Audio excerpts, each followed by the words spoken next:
Hi, everyone. Welcome. Can everyone hear me? Is that okay? Yes. Perfect. Perfect. Thank you so much. So thank you so much for being here. It's so exciting that all of us are here talking about mental health. For most of us, it's a Friday afternoon or evening. And I would like to extend my thanks for you for being here with us on this Friday evening for most of you, which I think the fact that we are here speaks also of some of the structural issues with which we are battling. The fact that we have to talk about mental health on a Friday evening after our working hours. But I think it is also indicative of some of the commitments we have to build and foster a welcoming and nurturing academic community in which this topic is being addressed. So thank you again so much for being here. I appreciate it a lot. And also with my co-panelists, we appreciate it greatly, the fact that you are here and that we can talk together about some of these topics. I would like to share with you a very small PowerPoint I created so that we can have that we can start this discussion. Just a second.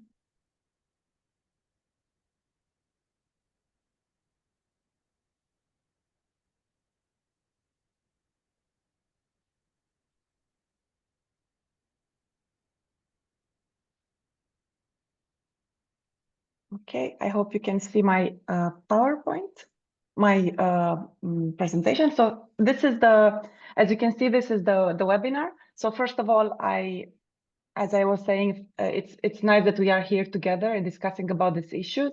And some of you already have noticed that there are a couple of other webinars which are being organized by EASA this autumn at the end of October. And I would like to also encourage you to to join these webinars, particularly the one on the anthropological responses to scholasticide, which is very useful. And definitely there are researchers who talked about the amount of racial trauma which goes unacknowledged with some of the ongoing genocide and human rights violation happening in Palestine. So I think that that's something which is still very much connected to also this topic today. So I definitely encourage you to go to attend this webinar as well, and also the webinar on anti-precarity organizing in Europe. As we will talk also during this particular panel, academic precarity is such a important factor in explaining some of the mental health struggles which are experienced by academics currently. So I think that this webinar, as the previous one, they're also so important for that. So please join. I think my colleagues and all of us will be very happy to have you there for all of these panels. Last but not least, so I think that, which some of you know already,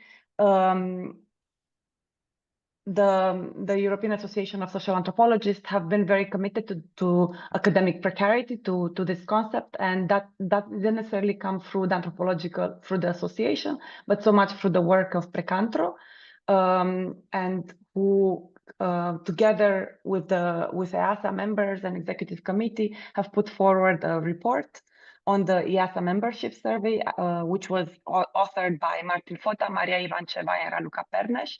And I would just wanted to highlight some of the important aspects which were mentioned in the survey, which I think they are quite important for this topic. The fact that only around 43% of surveyed EASA members covered their living expenses solely from wages and from one's full-time job. 53% of those surveys experience discrimination, unfair treatment, harassment, bullying, physical and emotional abuse, while 68% think it is unlikely that they will get a permanent post within the next 5 years in academia. Only 4% are seriously planning to get out of academia. And of course, this keeps academics in a sort of existential precarity, in a deadlock, where there is also an uneven distribution of security, but also there is a sort of existential precarity. And besides, I think this very important discussion on academic precarity, in the recent years, we also noticed a rising mental health crisis, and I think within academia, and this allowed us to bring mental health and the discussion of mental health as a way to reinvigorate some of the debates which we think are still important to be had and need to be continued on the issues of academic precarity. Do you still see my screen with my slide? Okay, perfect. Yes. Okay, so last but not least, so I think that most of you probably know about this report, but I wanted to acknowledge it, to talk about its importance for EASA as an organization, but also for European anthropologists. Okay, and within that commitment we are having towards putting mental health at the forefront of the agenda of EASA, we established a relationship with Remo, with the Researcher Mental Health Observatory, a cost action. And this is an international network which focuses on the well-being of academics. And it, as Brian will also discuss about it, it started so much from early careers researchers' concerns. And they have different initiatives through which they can address. They are attempting to address this, from trying to carry out a survey on sustainable working conditions in academia, and by identifying other types of initiatives and repository of good practices on well-being within academia. And previously, a year ago almost, we organized a webinar together with members of Remo, but also with PrecAnthro, on mental health in academia. And it was also through our participation in the Remo Ambassador program, through which I met Sara and Anna. So both of us, we met through this program, and it's a shout out to that. And I think that's which it's very important to show you that you can still access the webinar and the recording of that webinar, of course, and you can have a look over the program of the ambassador training, and both of the second and the first edition. And last but not least, you can also have a look at the different resources which Remo offers and can be interesting for you and your colleagues on having different types of initiatives which you can carry in order to foster mental well-being and tackle mental health struggles within your own institutions or communities. And I think that what's very important, I think, of being part of a network like Remo and meeting people who are interested in mental health in academia and in social sciences, is the fact that we are also become aware of the research, the wide range of research which exists on this. So, for example, one of the very interesting studies which we discussed about how the one carried out by Levesque et al. In 2017, which talked about the fact that, for example, 1 in 2 PhD students experience psychological distress, and 1 in 3 is at risk of a common psychiatric disorder. And of course, this the authors as well link it to the rise of the constant rise of PhD student position, but actually not a comparable rise in faculty position. It's so they're outlining some different ways in which this can be explained. Last but not least, we also see research, particularly in the natural sciences, on the way in which how that mental health decline, particularly in PhD students, happens dramatically during the doctoral program. And I think that this is something which is very much connected to the relationship between the supervisor and the supervisee, and a relation of power, which sometimes there are not that many guidelines for that, right? And of course, I think we can go on and on with the figures on mental health in academia, which are quite harrowing. And also, they tend to follow what many of us have also respond to what many of us have also experienced. And it's also important to note that most of this research has been carried out on graduate students, but also early career researchers, but mainly in the social sciences. And we noticed this, for example, the 6 times more graduate students are 6 times more likely to experience anxiety and depression compared to the general population. Almost half suffer from diagnosable anxiety and a quarter from diagnosable depression. And also, of course, this impacts the sort of attrition rates, like who actually stays in academia. the fact that it's due to toxic environments, work-life balance, impossibility to plan the future, and precarity. And I think that luckily, I think there is hope, and more research is being carried out also on mental health and precarity within social sciences and within, hopefully also within anthropology. And I wanted to give a shout out to the staircase survey carried out by the Remo network. You see this particular link, which I put on the slide, you see the preliminary results, but I think that here you probably will notice that most of the responses of this survey come from researchers within the social and human sciences. So it is my hope that once we get this data, we can have a better understanding of some of these factors for social and human sciences. And it's also, I think it's interesting to look at the demographics of the people who answered this survey, the fact that most of them are below their 40s and almost 64% of the respondents of the survey are female. So I think it will be very valuable for social sciences, for social and human sciences, but also for anthropology to understand some of these dynamics and some of this, to see these results. So of course, like what about mental health in the social sciences? Because so much of this research refers to mental health in life sciences. But so that's why together with Brian, Sara, Anna, but also with Klemen, we want to contribute and to bring in this discussion, not just recent research-centered work on mental health in the social sciences or in the anthropology, but also a more praxis-oriented discussion on institutional practices, union engagement, and different initiatives which exist in order to tackle mental health struggles or to tackle aspects which lead to poor mental health in academia. So without further ado, I would like to invite Brian to share his presentation. Brian was the former grant manager of CEST, but currently he's involved in a different initiative. And I would like to give him the floor called Pattern, but I would like to give him the floor to explain more to us about these initiatives and about his perspective on this topic. Go ahead, Brian. Thank you so much. Thanks very, very much for the nice introduction, Alexandra. I am not a social scientist. I am by training an engineer, so I'm very far away from the social sciences. But over the last while, I have been engaging a lot with this topic through the Remo Cost Action primarily, and now through the Pattern project. So Pattern is a project which is focused on developing training in open and responsible research and innovation for researchers throughout Europe, and also to make it openly available to people, anybody throughout the world.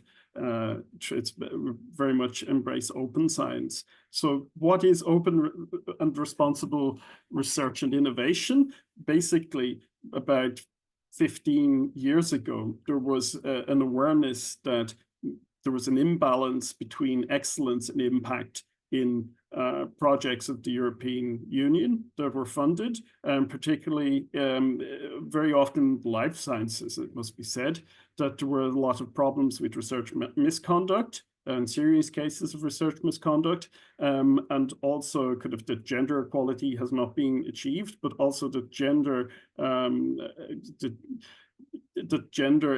how gender is dealt with in research was not addressed properly.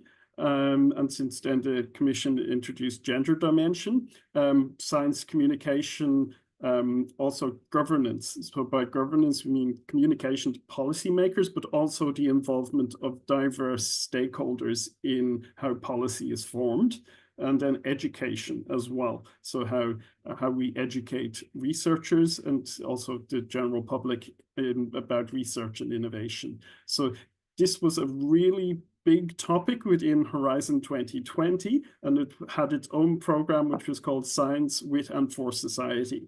So everything within science is focused on societal impact.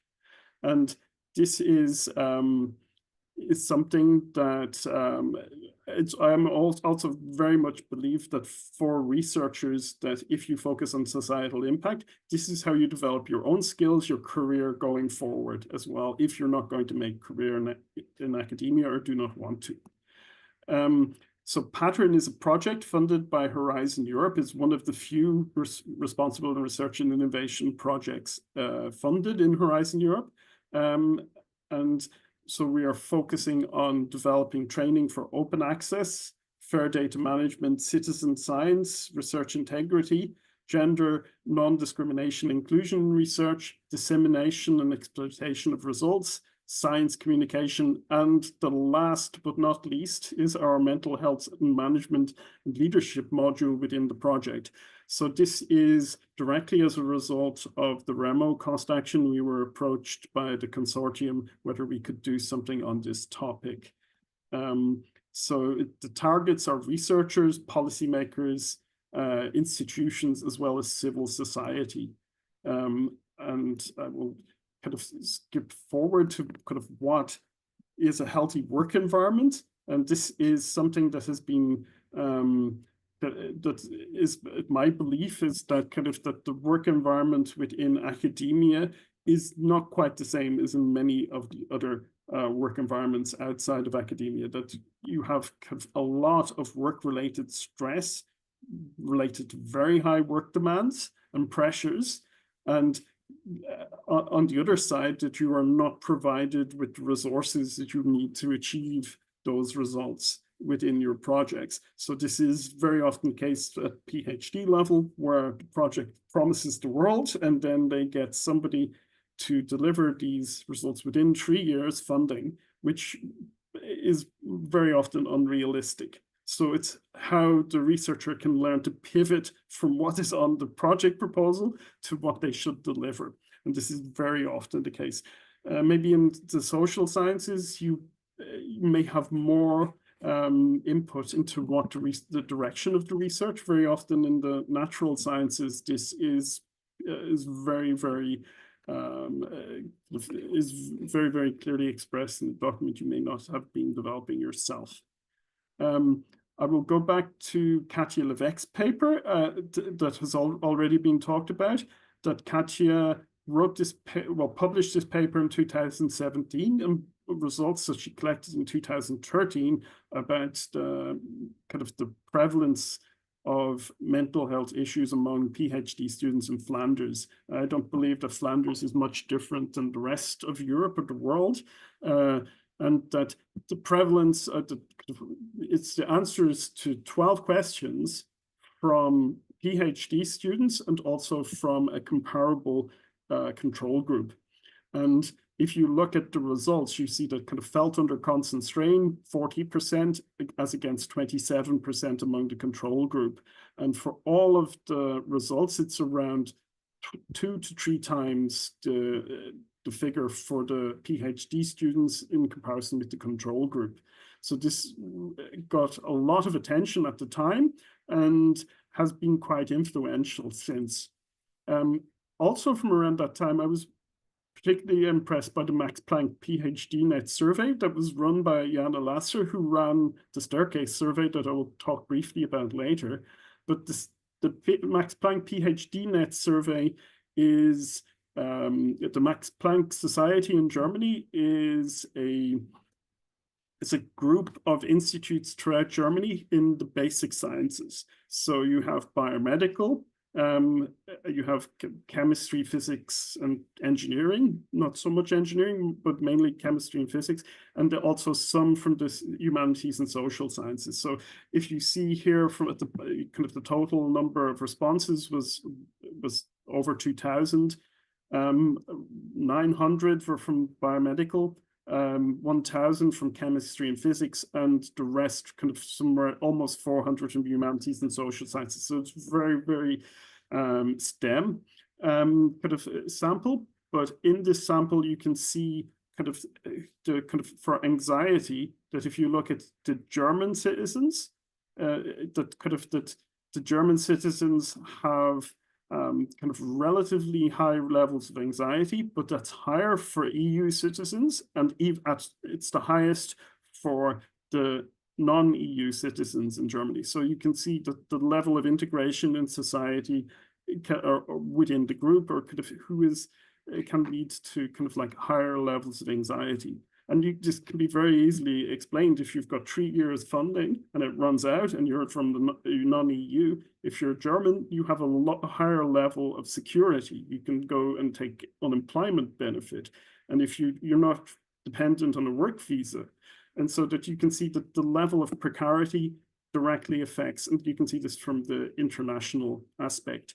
From women have higher levels of anxiety than men, and that you can that the other gender representations are only 14 out of 2,300, so that's not very many, but you can definitely see the gender aspect between men and women.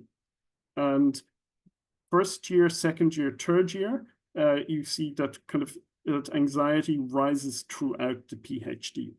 So that's kind of this you can see kind of with progressing time that you see kind of a higher level of anxiety. And in Germany in particular, you tend to have 3-year funding for the PhD, but it tends to take 4 years, 4.5 years on average. So that you can definitely see that kind of this is also kind of can be a financial aspect. This is kind of quite interesting is kind of the supervision satisfaction, so that you can see kind of that higher levels of satisfaction with the supervisor are kind of in both anxiety and depression correlate relatively closely with lower anxiety, lower depression. But as you get increasing dissatisfaction, you can see worse outcomes for the PhD candidates. On another note, you can see that roughly 75% are satisfied somewhat with their PhD supervisor. So we're talking about 25% that are dissatisfied. So this is something more supervisors are kind of hired based on their CVs, based on their publication record, based on their research. And they're not very often prepared for human resources questions, finances, and leading a group. So this is something that is definitely seen in these figures. Just the last note about Jana Lasser, that she was chair of the Max Planck PhD Net at the time that there were a number of supervision scandals. And kind of one prominent one here covered in Science, but you can see that within 1 week, she published a position paper on power abuse and conflict resolution, which kind of was very, very constructive and showed, I won't go into it here, but it made many, many very relevant recommendations for how the Max Planck Society and German academia could deal with power abuse and conflict resolution to the benefit of PhD candidates. I'll now speak a little bit about the Remo cost action that we had over the last 4 years, many activities, including the ambassador program. We ran a conference every year. We ran regular webinars. We published a manifesto in the first year. We published many policy briefs. They can be seen on our Zenodo community, where from many of the countries throughout Europe, particularly from Eastern Europe, so that we can see, kind of gauge what the situation is in different countries. We also ran the staircase survey. I won't talk very closely about that, but we do have I'll put it into the chat, that we had a presentation not so long ago and about this, and kind of that the slides are available here. As you can see, when kind of one thing that must be improved within academic workplaces, kind of management, supervision, job security, mental health is there at the bottom of the list. So many of the things that affect our mental health are really related to precarity in the job workplace, to do with power abuse and kind of really kind of asymmetric power relations.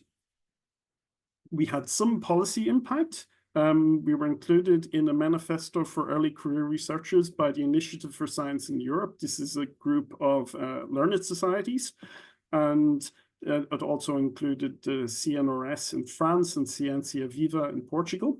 And when mental health was explicitly mentioned, and this was presented to the Commissioner for Research and Innovation. We were included in, mental health was included in the European Charter for Researchers that was published and accepted last December. We were told in 2022, August, that this would not be included, but they would do lots of great things. And then the same policy officer got in touch with me a few weeks later to say that Ursula von der Leyen had made a big deal about mental health in her State of Union address. And then some months later, it was in the next draft and it was in the final published version. So let's see whether this is actually influential within the processes that lead to the Human Resources for Researchers award that the Commission implements, so that at institutional level.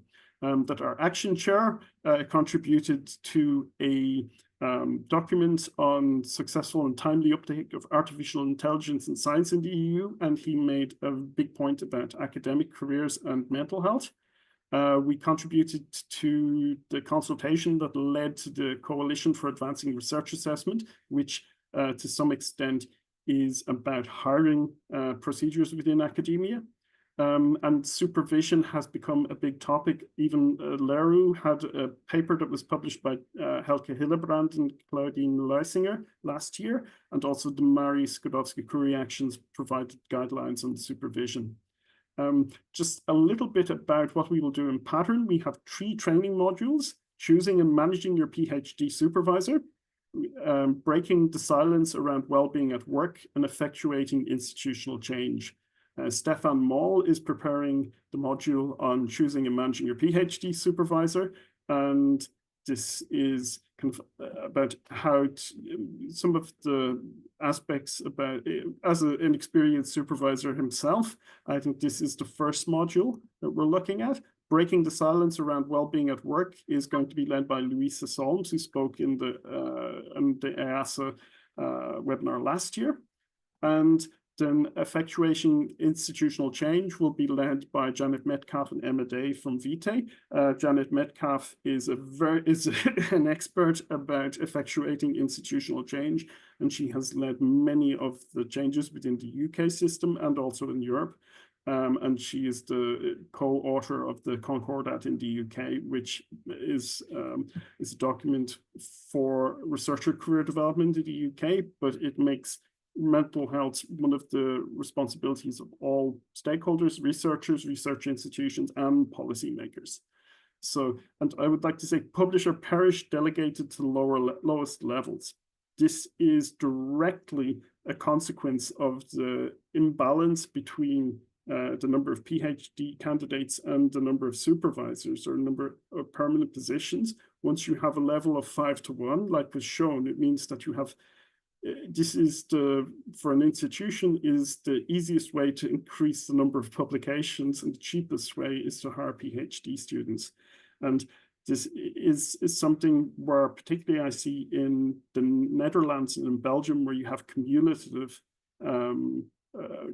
PhD theses, where you have to publish before the thesis can be accepted.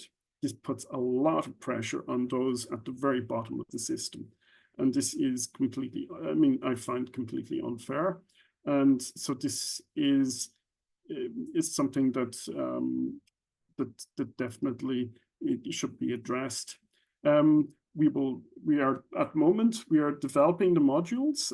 We ran a focus group at the REMO conference earlier this year, and we are currently leveraging these recommendations to develop online learning content. And we will upload the materials and then pilot the materials probably from spring of next year. So I look forward, hopefully seeing many of you during those piloting exercises. So with that, I would like to thank you very much, and I hand over to the next speaker. Thank you so much, Brian. It's amazing to hear some of these things, and the way how publish or perish, for example, now is delegated to the lowest level. I think it's so much connected to how academia becomes more and more connected to projectification, right, and to projects. And I think that that's something we can potentially discuss, the impact of this of this need to create a career out of projects, and what does that do to, I would say, an already asymmetrical relationship between the supervisor and the supervisee, while it is also within the framework of a project. an EU project beyond just being within a department or academic department. So I would like to thank you very much. I will have to leave now because I have my own work family balance to look after. No, don't worry. Thank you so much for being with us. And in case there are any comments, we will let you know. Thank you, Brian. Thank you very, very much.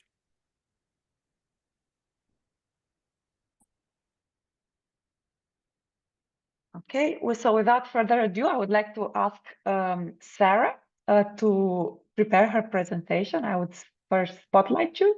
So Sara is Dr. Sara Nikolić. She's an anthropologist and research fellow at the Institute for Philosophy and Social Theory at the University of Belgrade. And she will talk with us about some of her experiences as a union trustee at the Institute for Institute for Philosophy and Social Theory, and some of those discussions about nurturing and solidarity. Sara, the floor is all yours. Thank you, Alexandra, for this introduction. Can everybody hear me? I guess yes. Yes. Okay, so good evening, everyone. I'm really flattered to be a part of this conversation on mental health in academia. As you might have guessed from Alexandra's introduction, as an anthropologist and activist and union representative, my motivation to talk about mental health doesn't come from my research on mental health. I don't know much about it.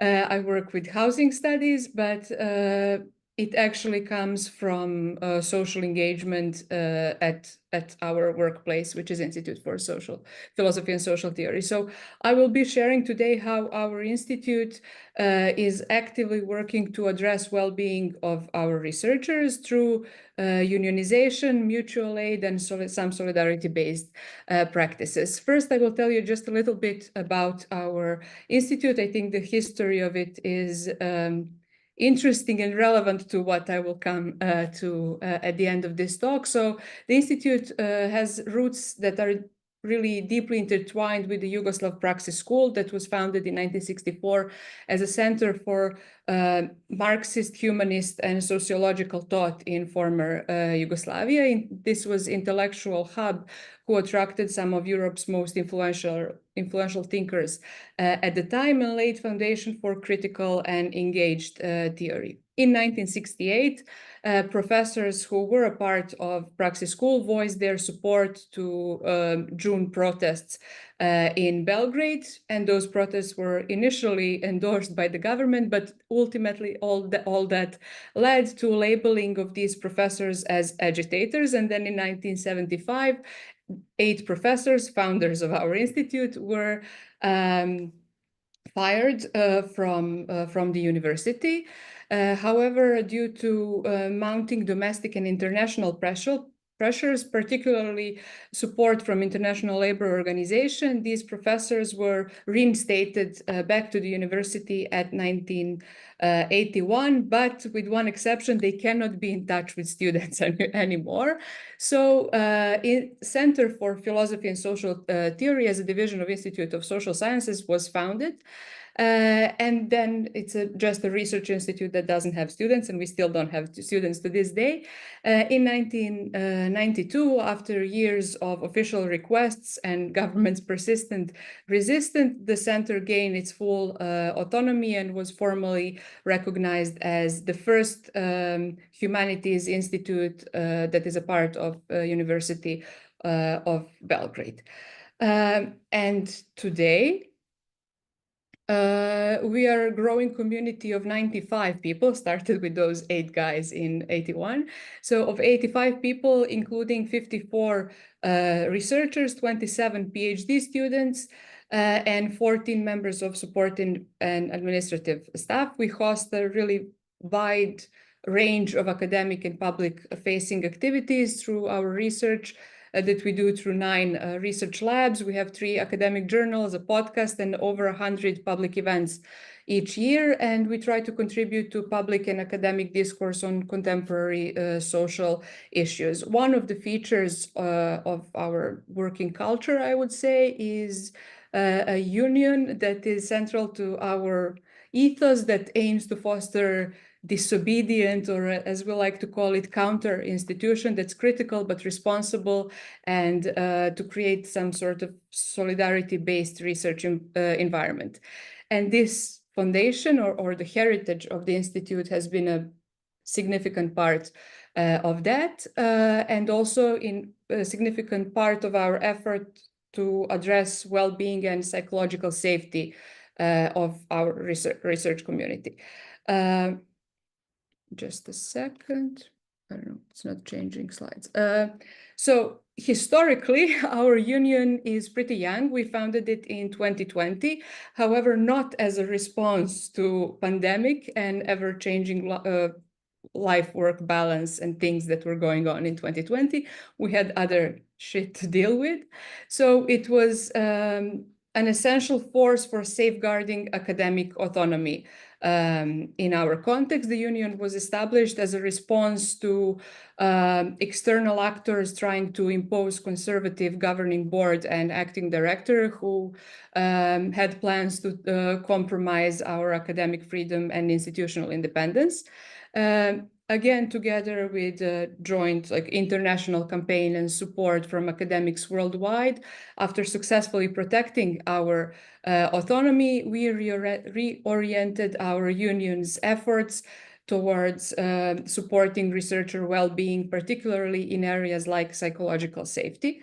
Over these 4 years, we launched a series of workshops and meetings on psychological safety, and these workshops underscore the importance of safety in fostering reflective but also critical public engagement that we believe is an important part of how we see our roles as academics and social scientists. And then also in February this year, we also organized the one workshop on balancing private and professional life that focused on gender mainstreaming as well. And then apart from this, let's say, institutional practices, a significant aspect of work culture that we try to foster centers on mutual aid practices that are informal. Some of them are also formal, that through which we try to create a sense of collective responsibility and community among researchers. That is for us especially relevant since Institute as a building is rather small, so there are not enough office space for all of us. Most of us work from home, and then we need some ways to kind of create this community. It started. Some of these initiatives started from this motivation. One of our formal mutual aid initiatives includes financial assistance to researchers in times of crisis. So the union basically provides support for researchers who are experiencing personal crisis, such as death of a family member. This Solidarity Fund allows colleagues to navigate these difficult times with a measure of some sort of security and solidarity coming from their colleagues. But on a more lighter side and a more informal side are some swap meets or circular economy bazaars that we organize, where researchers exchange clothes, books, children's toys and equipment. So these events promote sustainability on one hand, but on the other hand also help researchers and their families access items without financial strain. They also create a space for community building, as I said, and informal networking within the Institute. So these practices allow us to go beyond individual well-being and to cultivate supportive academic community, but also through them, we also try to remind ourselves that pressures of academia, both personal, financial, and work-related, don't have to be faced alone. Our union also spearheaded initiative to help researchers integrate better into our research collective. This June, finally, we published onboarding brochure to ease new researchers and particularly PhD students into our community. So Insights gathered from our union meetings reveal that integration often relies too heavily on personal connections or how friendly and how assertive someone is. And this brochure and series of meetings was an attempt to provide clear, structured introduction for newcomers to our institute, helping new researchers to feel immediately welcome and supported. Additionally, right now, a team from the union is working on a smaller scale staircase survey that would assess work satisfaction. And we scheduled this for distribution at the end of this semester. Goal with this is actually to adapt unions' future activities and support mechanism and to base them on these findings from union members. And as we gather data, what contributes to workplace stress and satisfaction, we will have a clearer picture how we can continue to provide support to our members, but also to colleagues who are not members of the union. And I want to talk about something specific from our context that started, that I already mentioned as part of heritage of our institute. So in Serbia and in many countries with similar authoritarian regimes, academic work is in some ways less precarious than in many Western countries. However, political pressures can pose very significant challenges to researchers' mental health, especially when academic freedom is at stake. For instance, right now, our institute's researchers have openly voiced their concerns against Rio Tinto's lithium mining in Western Serbia. And after joining protests publicly or speaking at the protests publicly, some of our colleagues were detained. Some researchers from other institutes received anonymous live threats, and all of them faced media attacks by pro-government outlets. So psychological toll of navigating these really high stakes issues is substantial, and union seeks ways still to support our members and all researchers in expressing critical, informed views without this fear of retribution, because we believe it's our responsibility as researchers to be part of these discussions. So unionization is only one possible part of the answer to this really big challenge, but we are still trying to think of ways to protect both our researchers' rights and their mental well-being in facing these sort of political pressures. And as we move forward, focus of the union, as I see it, are three key areas. The first would be to increase unionization among doctoral students. As you might noticed on one of the first slides, we have 27 PhD students working at the Institute, but I think only 9 of them are members of the union. And as we know, and as many studies Brian talked about, already have well-documented, doctoral students are often the most vulnerable parts of research community, and I'm interested in finding ways to enhance support structures to ensure the integration and also their well-being. Another goal of the union would be to provide or to advocate for professional mental health support to researchers working in sensitive fields. Many of my colleagues, including myself, work with marginalized communities or, for example, with victims of obstetric violence. And this work can be very mentally taxing, and researchers often feel emotional stress that is integral part of our job.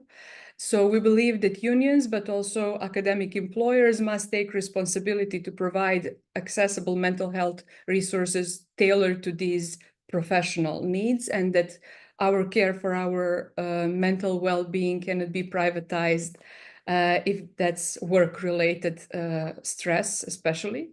And then finally, we believe that psychological safety is a core aspect of academic public engagement, so that it is critical that psychological safety is fundamental to critical and publicly engaged research that we are all trying to do at Institute for Philosophy and Social Theory. So we as a union are planning to continue advocating for psychological safety as an essential element of our work, and trying to ensure that researchers can pursue reflective, critical, and provocative inquiry without being feared, without fear of being expelled, judged, or threatened. So just to wrap this up, at our union, we see mental well-being not only as an isolated matter, but as integral part to building resilient, reflexive, and supportive academic communities. So we believe it's very vital to nurture solidarity and to protect academic freedom, and we see a role of our union right there. So I would be really, really happy to hear more about your thoughts and your experiences with unionization at your institutions, and also look forward to any of your questions. Thank you. Thank you, Sara. Thank you so much. Are there any clarifying questions for Sara? Just at the moment. So we will have, of course, also around like a discussion at the end of the presentation. But I was wondering to a bit break the order of the presentation to if there are any questions from people present, preferably clarifying questions. Okay, so Anna. Oh, nice. Thank you for joining. Hello. Thank you very much. Sorry, I'm trying to do the dishes at the same time, so I jumped back. Sara, it was impressive what you told us about your work at the institution. Could you tell us a little bit more about the mutual aid program? How does that work? How are decisions made? How is it funded? I'd be very, very curious about that. Okay, thank you, Anna. I must say I'm a big fan of your work, so I'm flattered. So, do you think about this financial part? Yeah. Okay. So, because it's we are part of a bigger union called Independence, Nezavisnost, which is a union for people working in schools and in academia. And then as official union, there is a part of our salaries that is automatically taken away and put in union fund. It is around 10 euros a month or something like that. So then we have like a board of trustees, which is six people.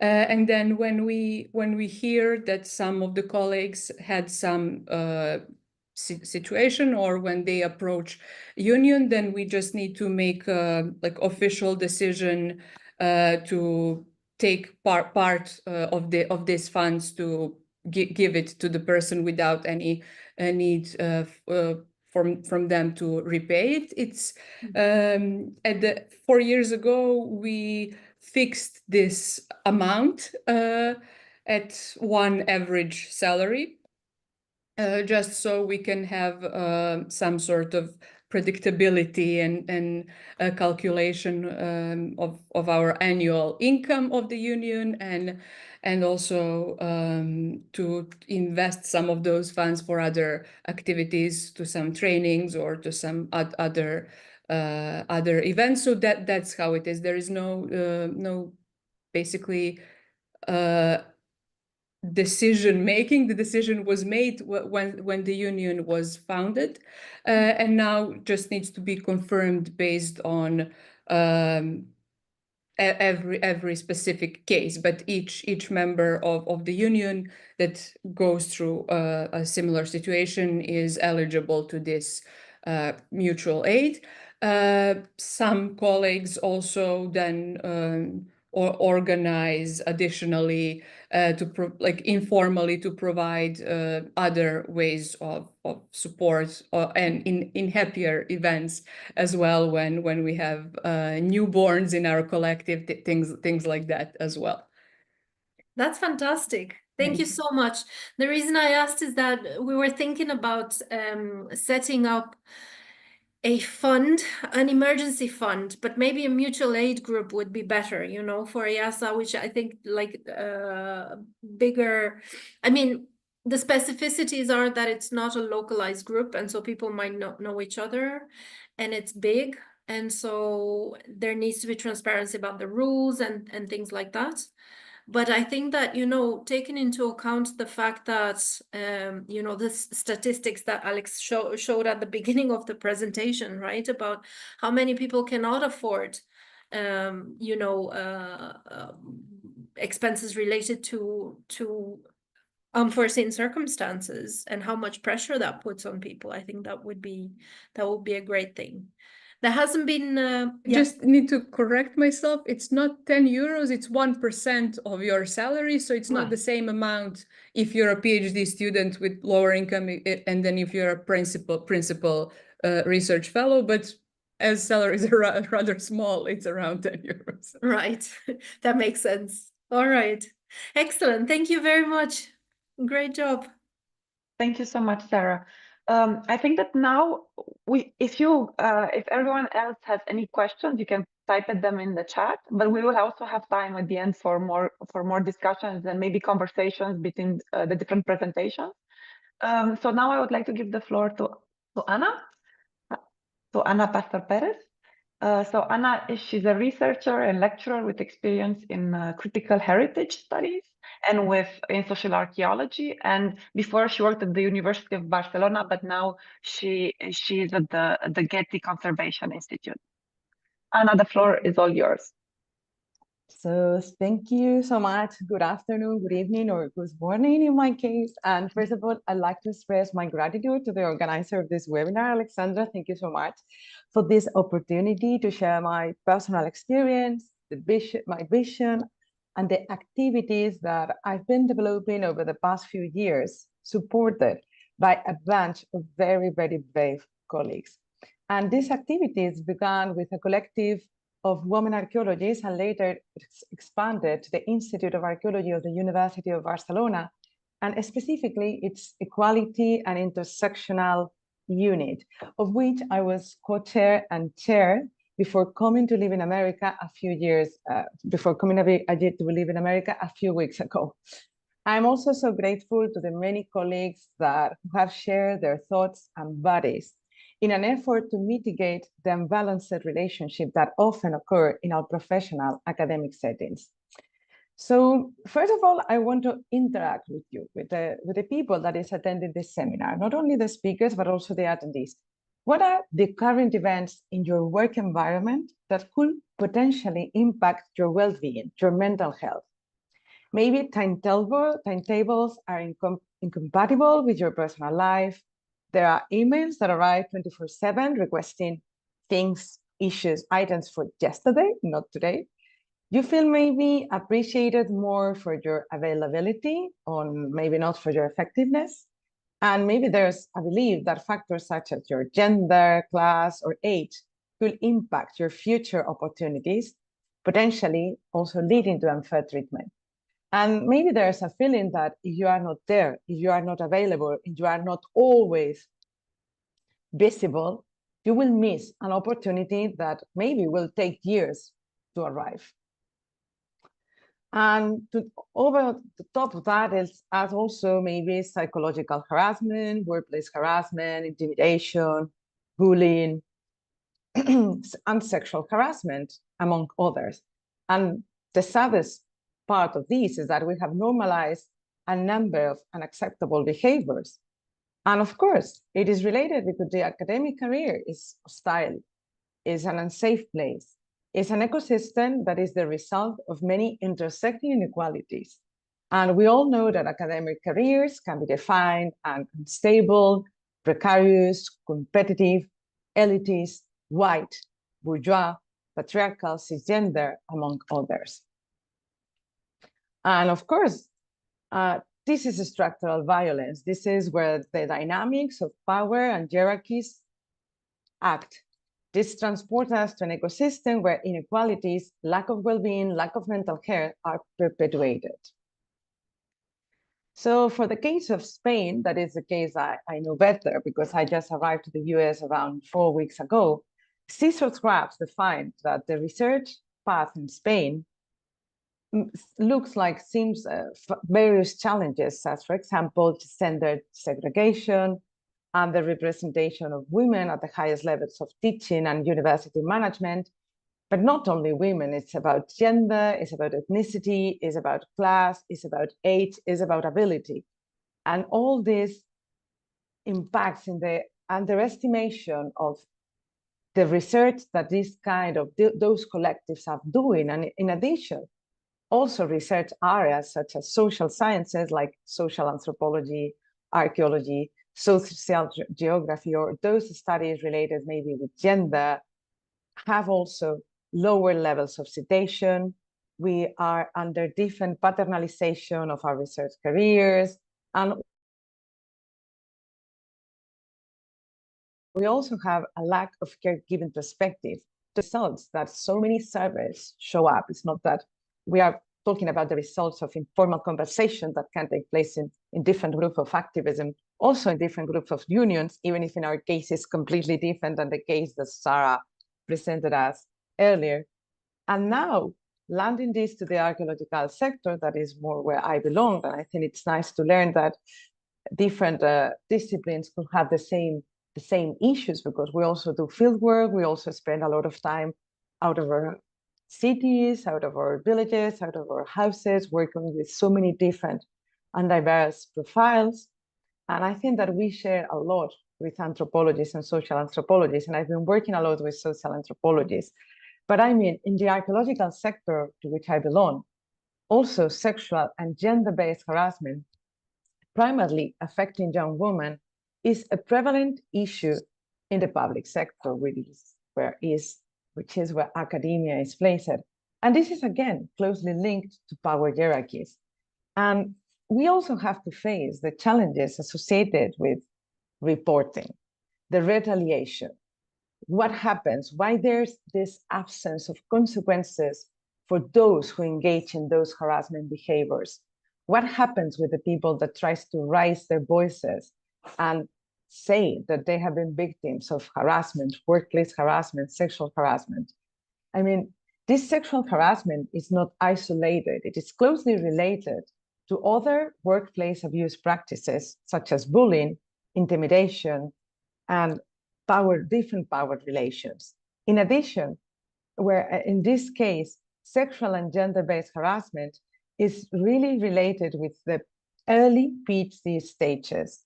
So we need to think that this is the really most vulnerable sector of the academic practice regarding to archaeology, who are the tentative victims of so many abusers.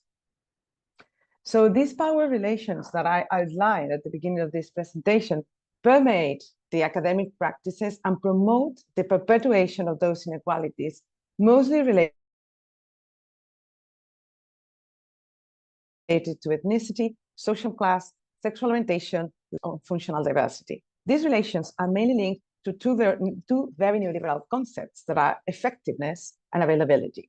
Those who prefer not to engage in this hyper-academic treadmill will discover that they deserve to be punished. There is a list of common workplace harassment retaliation measures that can negatively impact our mental health and well-being. Some common workplace harassment retaliatory measures include fear of invisibility, defamation, being part of rumors, calumnia, being perceived as a problematic researcher or a difficult academic.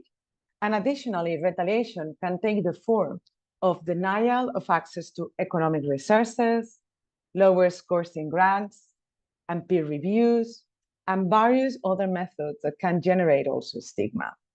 Those are just a few examples of the ways that power and harassment are exercised and are normalized in academic practices. And this is extremely normalized. And to address the issue of this academic environment and the members that are part of it, and how we are alienated from wellness and mental health, we really need to start allocating our resources effectively, because in the end, it's always the same people who attend this kind of seminars. It's always the same people to attend trainings. It's always the same people who is concerned to fight and to mitigate the consequences of working in this kind of really toxic environment. So we have been trying to diagnose and analyze our situation in depth, and we have been doing so to set a series of corrective measures, advice, guidelines, which can range from training and learning, which can range also to budget audits to check where the budget is allocated, if we are spending more money maybe in trainings, in learning how to deal with different teams, and not only, and if we are not only, spending our money maybe in open access feeds of real impact articles, or in paying the fees of maybe just a PI to attend a very elitistic or expensive conference. Are we really using our budget to generate more fair scenarios for everybody who is working maybe in a research project? I mean, we are trying to diagnose how this structural violence will affect every little aspect of our work, of the tasks that we develop, and the way that we work. However, institutions ask more, not about personal experience, not about qualitative data, not about how do we feel. They also always ask for figures. And that is why some of the first steps of our diagnosis become a survey. And this is what we do. In 2018, a group of colleagues and I carried out a survey that will allow us to dissect the panorama of sexual harassment in archaeology in Spain. And in parallel with other actions such as performance or delivering workshops, we try to focus on the need of harassment protocols, especially in our case in the fieldwork. So we needed those figures. We needed to say that 1 out of 2 women in Spain had been harassed during archaeological excavations that took place within the academic environment. And we needed to tackle so many different types of harassment, some of them that were completely tangible, like will be a physical sexual harassment, but others that were more related with the way we talk, with the way we look, for example. So this kind of surveys helped us to say, there is an issue, what can we do now to improve this situation? So against this backdrop, in 2022, with the creation of the Institute of Archaeology of the University of Barcelona, we set up the Commission of Equity and Intersectionality. Here, our main vision was to create an equality plan and also implement protocols to mitigate workplace inequalities and create favorable environments for physical and mental well-being. And it must be acknowledged that this sounded very ambitious, but our primary task in the end were more related with advice, with organizing events and training activities, especially with organizing spaces to talk, with active listening, to listen to each other, to listen what were the day-to-day issues regarding our well-being, our mental health, our workloads, and the way that we were interacting to each other. And of course, we were also talking about supervising and mentoring and lecturing, and the way that we were interacting within the archaeological practice, and of course, archaeological lecturing and teaching, because we were an institute placed within the university. So some of the most, heaviest dialogues were about how to, of course, combine work-life balance between lecturing, applying for budgets and projects, combining research and lecturing, and for sure, trying to develop a real fair environment and a real safe environment for everyone to feel that they could develop their own career. So we were trying to promote better prevention policies, raising awareness, but we were part of the university. We were needing also the support of the different boards that were over us. We were to get the support from the Equality Commission of our faculty and the Equality Commission of the University of Barcelona. So we started with designing a survey. Again, we were in the need of key figures to support our arguments about the need of improving our protocols and improving the way we were working. So in 2022, we designed and conducted a survey within the Institute of Archaeology of the University of Barcelona. And of course, it was intended to establish the diagnosis phase for a forthcoming equality plan and a forthcoming also anti-harassment protocol in excavations in the field, and also in the laboratories that we had at our university. So here we also attempted to identify not only this kind of harassment, but also what were the socio-economical factors that also influence social labor relations and hierarchies in our field. And we try to ask questions that allowed us also to analyze perceptions about the work-life balance, family personal related constraints, life satisfaction, mental health, and well-being. And apart from this, the Archaeological Department and Institute were ill during one.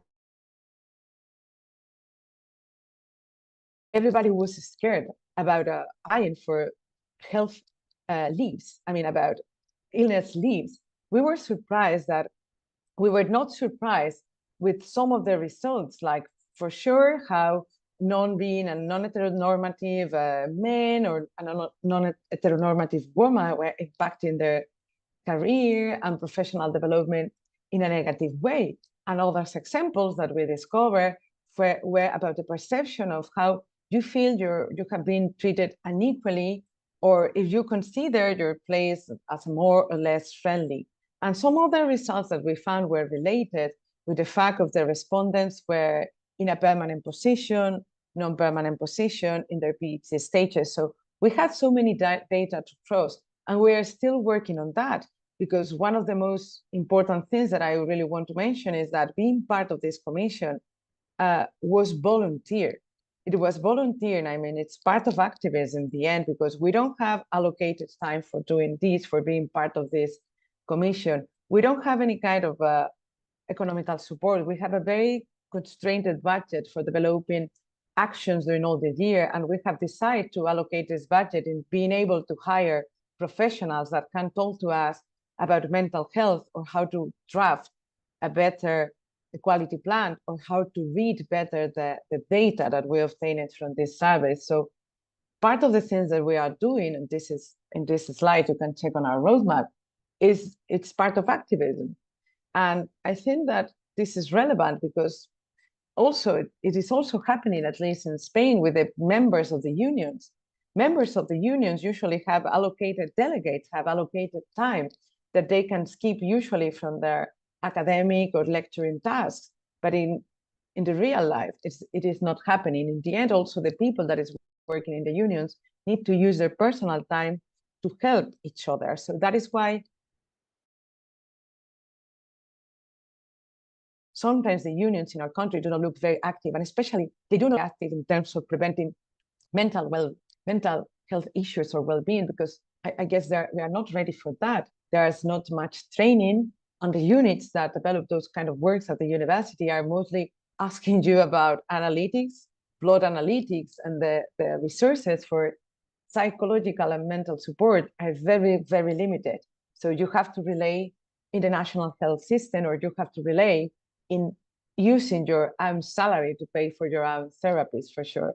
So in this sense, I think that I'm trying to show you what were our roadmap, our path, and what were the challenges that we had to face. And I think it's crucial to point out that in our university, like it happened in the Max Planck Institute that Brian showed us before, we had strong cases of workplace harassment.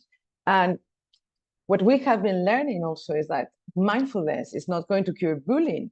And it will help to deal with anxiety, but bullying must be tackled in other ways, maybe in legal ways. And of course, bullying affects our mental and our well-being. And these plans are not being so effective in the short run. And I don't know if they will be effective in the long run, but we hope that all the data that we have collected through this survey and the forthcoming equality plan will have a real impact also at the university policies, because I mean, we need to devise proactive short-term solutions that address this structural violence. And I think that in this context, it's crucial also to underscore the significance of fostering a healthy and balanced lifestyle. But we should not confound, I mean, we should not think that some of the measures that we are proposing for this healthy and balanced lifestyle are going to prevent on a legal level this kind of workplace or sexual harassment that also takes place in our workplace. So we need to find a better solution. I mean, I don't know if it's going to be regarding the implementation of protocols, monitorings, and commissions. And of course, we need to think about who is attending those trainings, like I mentioned earlier. We need more mandatory trainings, and we need mandatory trainings especially addressed to the people that is in charge of research groups, to the PIs of projects, to the heads of departments, to the heads of faculties. I mean, it's these people who has the power that can make this rizoma and can transfer all those information, all those good practices to the very, very new member of our academic environment must follow those trainings. But it's usually people in early career stages who is attending those trainings and seminars, who wants to change the world, who is fearless of retaliation. And it's the most vulnerable people who is doing these changes. So just to close with these three questions also addressed to the audience, and this is just the very end of this presentation. I'm sorry if sometimes it was a little bit chaotic. I wanted to ask you if in your day-to-day practices, what do you do to promote well-being? Are you contributing to tackle structural violence, inequalities, and oppression? Is your institution giving the victims a voice rather than silencing them? Are you and your institution developing proposals that have a positive well-being impact in the short and the long term? And who that we are here, I mean, we need to think about who is receiving this training, who is meeting, who is fighting for change, and in what places, spaces, and with what times this is happening. So thank you so much. It's going to be great to talk about this a little bit later in this time, and just I will stop sharing my screen. And thank you so much for everyone here for listening. Thank you so much, Anna. It's very inspiring to hear about the work you have been doing. Yes, it's. I think we can talk so much about it. And for example, recently at my institution, they have a mental well-being section, right? And for a very long time, that functioned rather more on individual solutions for PhD students mainly, and for PhD researchers. And recently only they created a training for supervisors, but which is not mandatory, right? It's voluntary, and it's just recently launched. And I would be probably very curious to see who exactly, as you say, will take these trainings, because at the moment, of course, they are not mandatory, and they will not really be very soon. But we'll talk more about this after Klemen's presentation. So I would like to give the floor to Dr. Klemen Senica. I'll spotlight you. So Klemen holds a PhD in cultural anthropology from Ljubljana University, and he will give us a presentation about not that only about the panel which happened at EASA, which he co-organized on mental health and anthropology. So Klemen, the floor is all yours. Thank you, Alexandra, for this kind introduction. I hope my internet connection will stay stable for the whole presentation. I have no PowerPoint, so basically my presentation will be more like a kind of research report. And also thank you, Alexandra, for inviting me to this webinar. In the next few minutes, I will just briefly introduce the topics from the panel that I co-organized, as you mentioned, together with Blai Guarnet at the last EASA conference in Barcelona this summer. The title of our panel was Mental Health and Anthropological Research, and kind of subtitle Fieldwork, Psychological Struggles and Neoliberal Academia. The very aim of our panel was to explore the connection between mental well-being and anthropological research within today's neoliberal academic environment. And we sought to bring together anthropologists from across Europe or even beyond, with diverse ethnographic experiences to share their strategies for addressing mental health challenges during fieldwork, and to reflect on these issues without aiming to offer any one-size-fits-all solution. Another idea was we also wanted to create a gender-balanced panel, but I ultimately found myself as the only male researcher discussing my mental health struggles during fieldwork. That's just my idea for today. Probably this fact reflects that social stigma still surrounds mental health issues in social anthropology. So many researchers, male researchers mainly, are hesitant to engage openly with that topic. The first presenter in our panel was Julia Vorholer, with a wonderful topic. She discussed her ongoing research on insomnia and neoliberal academia, and the central argument of her paper was that, quote, the various skills and attitudes anthropologists cultivate to succeed in academia, such as self-responsibility, hard work, ambition, and so on, are fundamentally at odds with those required to achieve restful sleep, for example, trust and surrender, unquote. Maybe you also, Alexandra, remember when she mentioned that one of her colleagues said that he or she, I don't remember, slept the best after the night after she got the permanent position at the institute. The second presenter, Komaromi Tunde, addressed a frequently overlooked issue, despite the common rhetoric around work-life balance. And that issue is how fieldwork experiences, that is our professional lives, affect our personal lives, partners and children. Many anthropologists have realized recently that fieldwork can negatively impact family dynamics, as the stress experienced during research often spills over into personal relationships. That was also my experience during my last fieldwork in Japan. Additionally, economic precarity, which forces many of us to move frequently between universities or research institutions, sometimes across countries, further complicates the situation, making it difficult for us and also our family members to establish lasting social networks.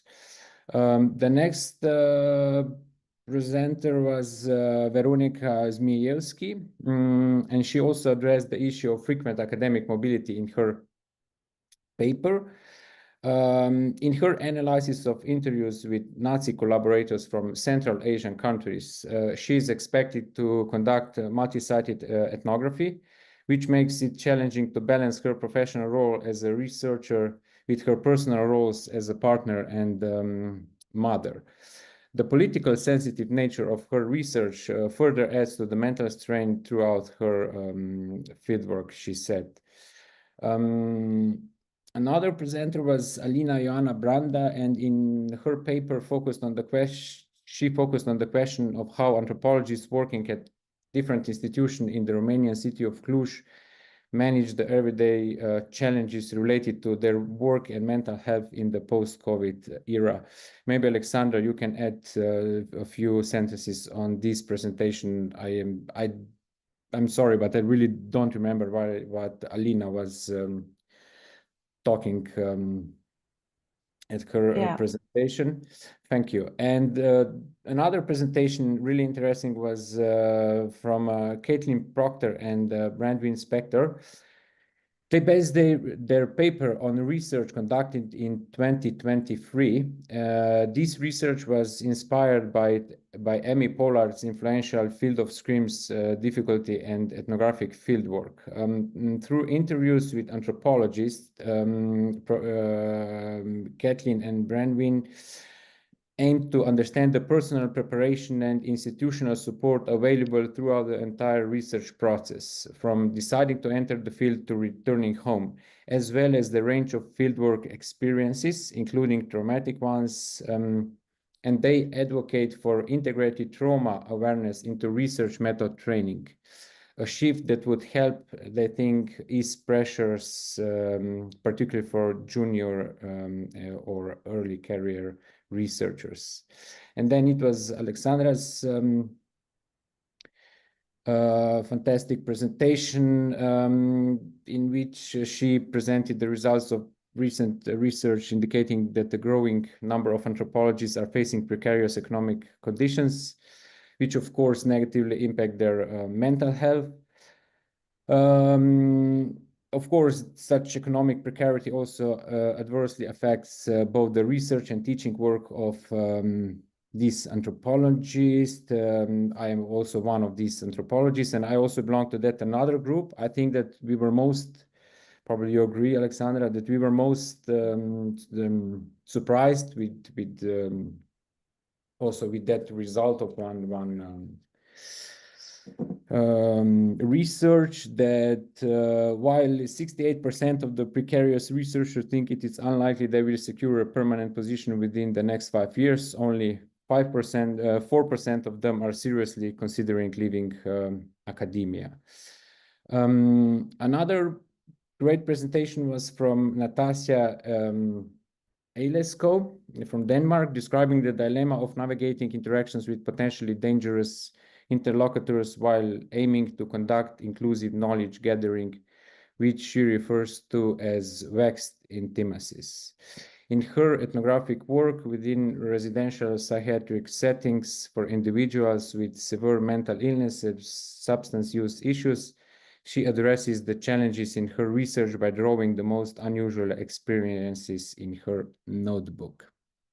And then was my presentation about my fieldwork expectations and the realities. I went to Japan a few months before the outbreak of the COVID-19 pandemic, and due to the limited institutional support and restricted social contacts, the fieldwork unfolded quite differently than I had initially planned before traveling to Tokyo. And this situation had a significant impact on my mental health, lingering even months after my return to Slovenia at the end of 2021. And just for the conclusion of this presentation, the final conclusion, that was my impression from Barcelona, was that most of us were kind of filled with hope for a brighter future. Although some research say that there is some progress, particularly in the British universities. Anthropologists from the European academic periphery noted that institutional support for their mental well-being remains insufficient. There was one anthropologist from Poland who pointed out that while universities in her country paid a lot of attention to student mental health during the COVID-19 pandemic, the needs of teaching staff were largely neglected. Discussions revealed that disparities in institutional support persist, both in preparing for fieldwork and in assistance available to anthropologists during fieldwork and upon returning to their home institutions. Maybe that's my add to today's topic. I think that researchers working outside institutions are especially at risk. Not only do they lack regular financial income, but they also have no access to institutional support when their mental health is compromised. Thank you. Thank you, Klemen, for the presentation, for the overview of the panel. I think it was so interesting to see the different variety of mental health the intersection between anthropology and mental health. And for me, on the one side, it was the issue academic precarity and enforced mobility, and also what happens when anthropologists have to deal with traumatic, problematic, difficult fieldwork. So I think that there were multiple threads, but I think this one were the most relevant, at least in my recollection. Thank you. Okay, thank you so much, everyone. So I think that now I will stop the recording so that we can have a free discussion about the presentation. And also, like, okay, I will stop the recording. Perfect.